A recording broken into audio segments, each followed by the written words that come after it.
Et yo tout le monde s'adresse. Aujourd'hui on se retrouve pour la petite review des spoils du chapitre 248 de Jujutsu Kaisen. Encore une fois c'est un chapitre qui a été pour l'instant traduit que par des fans et autres, donc la traduction elle est correcte mais pas parfaite. Voilà. Je vous conseille d'attendre ce week-end pour avoir la version totalement officielle. Déjà le chapitre il reprend là où ça s'est arrêté, c'est-à-dire avec Itadori qui était sur le point d'utiliser l'épée d'Iguruma sur Sukuna, mais il se rend compte que l'épée se dissipe. Encore une fois, faut attendre les traductions exactes, mais on a l'impression qu'elle marche pas aussi bien qu'il l'aurait cru, parce qu'au moment où il va le planter, elle se dissipe. Peut-être parce que Iguruma il a pas survécu assez longtemps et que une fois mort, forcément son sort disparaît. Sukuna qui note que son Camus Toke, je crois, son arme, sa Vajra, disparaît aussi également. Donc en gros, il l'emporte avec lui. Donc cette arme, c'est pour l'instant un gros flop, mais j'espère qu'il va la récupérer d'une manière ou d'une autre, la vraie. Parce que là, pour l'instant, bah, on nous avait montré sur une planche qu'il avait deux armes de base. Celle qu'on voulait moins le voir des deux, on l'a vu, et encore, on l'a vu que contre Kashimo. Et c'était un flop, parce qu'utiliser la foudre sur un mec qui était à partir d'un certain moment composé de foudre, ça servait à rien. Et voilà. Ensuite, Sukuna il se rend compte que grâce au frère de mince Mei Mei, ils ont une sorte de téléportation et que c'est sûrement dû à ça que le corps de Gojo a disparu. Donc, encore une fois, les théories sur le retour de Gojo, moi, mon avis, c'est que s'ils ont pris le corps, c'est que deux possibilités. Soit c'est pour pas que Kenjaku, Sukuna s'approprie le corps d'une manière ou d'une autre, le mange. On sait pas trop comment ça se passe, mais Sukuna, on nous montre plusieurs fois que c'est un mec genre il a grillé son propre corps et tout. Bon, c'est pour récupérer son énergie, mais on sait jamais. Peut-être le cerveau pour pas qu'il récupère le corps de, enfin Kenjaku pour pas qu'il récupère le corps de Gojo. Ou alors peut-être le retour de Gojo. Perso, on n'est pas à un stade où, pour l'instant, je trouve qu'il y a eu tant de preuves que ça. Il y en a plein qui disent l'inverse, mais je sais pas, ça serait un peu conflictuel avec les paroles de Gojo avant de partir. Enfin, je vois pas ce qu'il est prêt à apporter de plus. Enfin, même si maintenant il connaîtrait le sort de Sukuna, l'esquiver c'est bien différent. Mais en tout cas, Sukuna il se dit que Yeri, l'ami d'enfance de Gojo, elle n'a pas la même capacité de soin que Gojo et Sukuna. D'ailleurs, je pensais qu'elle était la meilleure dans ce domaine, mais apparemment non. Et que de toute façon, appliquer les soins sur quelqu'un d'autre, ça baisse d'au moins la moitié la puissance de la technique occulte inversée. Et donc, il voit pas ce que ça pourrait faire parce que apparemment Iguruma est mort, Gojo est mort. Enfin, pourquoi en gros téléporter les corps? Voilà. Et ensuite, il se rend compte aussi que le petit Itadori, en un mois, il a réussi à apprendre la technique occulte inversée, hein. Et donc c'est bizarre parce que déjà c'est un des trucs les plus compliqués on nous apprend dans le manga. Il y en a plein qui l'utilisent pas, Kashimo l'utilisait pas alors qu'on nous disait que c'était un des le plus fort des exercices de son ère, hein, encore une fois. Voilà, et c'est uniquement parce que Kenjaku n'avait pas de corps adapté, on sait très bien. Mais en tout cas, c'est un bon power-up pour Yuji, hein, qui se bagarre coup de poing, coup de tête, coup de pied, donc forcément se soigner c'est vraiment son meilleur avantage. Voilà, et ensuite Sukuna qui se demande comment c'est. Qu'est-ce qui se passe avec Yuji? Pourquoi ça l'hérite?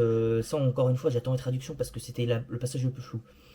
Il comprend pas parce que même avec les exercices d'il y a 1000 ans, ils finissent tous par céder et que il se rend compte que Itadori, en ayant partagé son corps et tout, se rend compte que Itadori c'est un mec avec une volonté tellement forte qu'il ne prend pas il prend pas le mettre à genoux.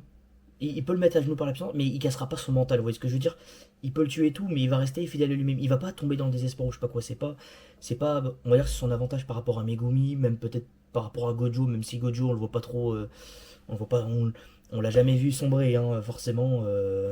C'est pas trop son genre. Voilà, et donc le combat reprend. Sukuna a un avantage sur lui, il lui relance des techniques de découpe, ce qui repousse Tadori, qui se soigne et autres. Et bref, voilà, tout le chapitre il tourne pas mal sur l'interrogation Sukuna, c'est pourquoi Yuji, pourquoi parmi tous ceux qu'il a rencontrés, c'est le seul mec qui l'irrite fondamentalement, qui l'énerve. Voilà, donc j'attends voir la traduction exacte. Euh, Ensuite, Sukuna il va vite mettre fin à son monologue parce que il se rend compte que c'est sûrement dû à la mort de Kenjaku, que les règles ont changé et que maintenant même Sukuna peut activer la fin de la traque mortelle et donc activer la fusion avec toute l'humanité.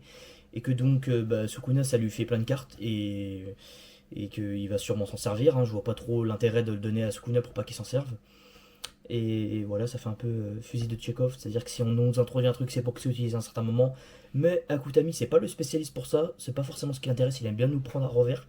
Donc on va voir.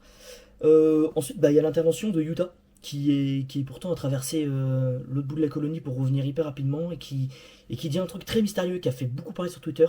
Il dit à Itadori, ouais, désolé d'être en retard. Frérot, tu viens de décapiter Kenjaku. Personne va t'en vouloir, personne va t'attraper, mon gars. Enfin, c'est logique. Alors, est-ce que il y en a plein qui ont fait la théorie, ouais, il serait passé des Iri pour soigner Gojo et tout. Bon, moi, ça, j'y crois pas trop. Yuta, il est fort en guérison, mais c'est pas sa spécialité non plus. Voilà, il mise tout sur lui-même et autres. On l'a juste vu dans Jujutsu Kaisen 0 et soigner Itadori, mais c'est pas sa spécialité. Il est pas connu pour ça, quoi.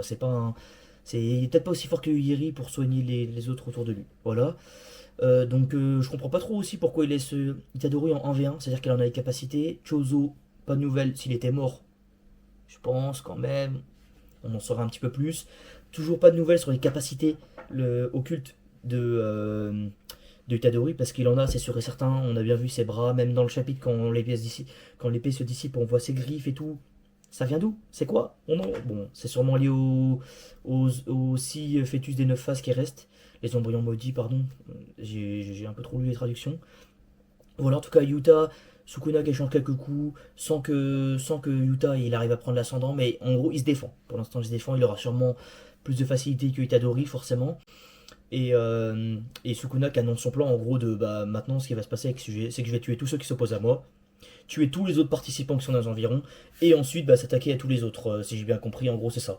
Il veut fumer tout le groupe qui est face à lui, ensuite s'attaquer à tous les habitants possibles, et ensuite enfin, tous les habitants, tous les joueurs restants, puisqu'il en reste encore, hein. Je pense pas qu'il avait terminé Kenjaku son plan de tous les tuer comme il l'avait fait avant d'affronter Takaba. Mais du coup, voilà. Il annonce ça. En gros, il pose un ultimatum. Il dit en gros, maintenant, va falloir que tu donnes tout. Parce que si t'arrives pas à me vaincre, c'est la mort pour tout le monde là. Ça, c'est pas encore exact aussi. Est-ce que lui. En tout cas, on comprend l'ultimatum du. Donne tout ce que t'as. Enfin, donnez tout ce que vous avez, même si ça s'adresse à Itadori, Ike et Yuta. Et moi, je pense qu'il parle au pluriel parce que juste après, bah, du coup, Rika intervient et dit clairement Sukuna, mais tu penses à parler à qui? Donc, clairement, en s'adressant à Yuta, hein, c'est-à-dire que et Sukuna qui reconnaît que bah, Rika est la reine des fléaux. Mais bon, moi vous voulez mon avis sur cet affrontement? Rika, Yuta, Sukuna. Alors Rika seule est moins forte que Sukuna, c'est Gege Akutami qui l'a dit. Est-ce qu'entre temps elle était boostée? Est-ce qu'il serait revenu sur ses plans et tout? Je sais pas, mais Gege c'est quand même le genre il fait ce qu'il dit et il dit ce qu'il fait. Voilà, on se comprend. Et donc je pense vraiment pas qu'il ait une chance. Mais là il y a Yuta, il y a Itadori quand même. Donc est-ce qu'ils arriveraient quand même un petit peu, pas à lui faire des dégâts, mais peut-être un peu l'acculer et tout. On ne sait pas ce que ça va pousser Sukuna dans ses retranchements et tout, ça aussi on ne sait pas trop. Euh, Moi perso, les gars, je pense que ça va durer début de chapitre, moitié de chapitre. Si le combat est encore sur eux, bah, on va voir qu'il y aura des échanges avec Rika, mais qu'elle prendra peut-être l'avantage que sur 2-3 pages, et qu'après Sukuna va clairement dire c'est bon, t'as montré ce que t'avais, et là il va tout donner, il va la défoncer, parce que c'est Sukuna, hein, le roi incontesté des fléaux, c'est pas Rika, hein, clairement, voilà. Surtout que bah, clairement il y a Rika, Rika elle sert surtout de poche d'énergie occulte, de familier et autres, mais c'est pas les mêmes familiers que Megumi qui lui sont ultra offensifs et tout. Mais bon, on s'attend peut-être que peut-être que Yuta va utiliser ses techniques de copie, utiliser les techniques de Gojo. On ne sait pas. En tout cas, il y a des conditions et ça, il me semble que je crois qu'il fallait que Rika mange une partie du corps contenant de l'énergie occulte de la personne en face, un truc comme ça. Bon, on sait pas, peut-être qu'avec Gojo, lui donner un cheveu un peu à la All Might et Izuku. Mais en tout cas, j'attends avec impatience le prochain chapitre. Je me demande ce qui va se passer. Le retour de Gojo, j'y crois qu'à 40%. Je pense que la dinguerie qu'on nous a teasé pour le prochain chapitre, là, parmi les leaks, ce sera peut-être qu'on le verra dans un flashback. Mais on n'oublie pas que bah, il y a ses élèves, donc n'importe lequel pour avoir un flashback avec Gojo. Yuta, peut-être pas, parce que sur l'image qu'on voit, on a l'impression que c'est Gojo assez jeune. Et dans ça, il y aurait que Megumi, Eri, des trucs comme ça qui pourraient le voir. Mais ne jamais dire jamais. Et franchement, Gege, il est totalement capable. Mais s'il ramène, il faudra ramener des bonnes raisons.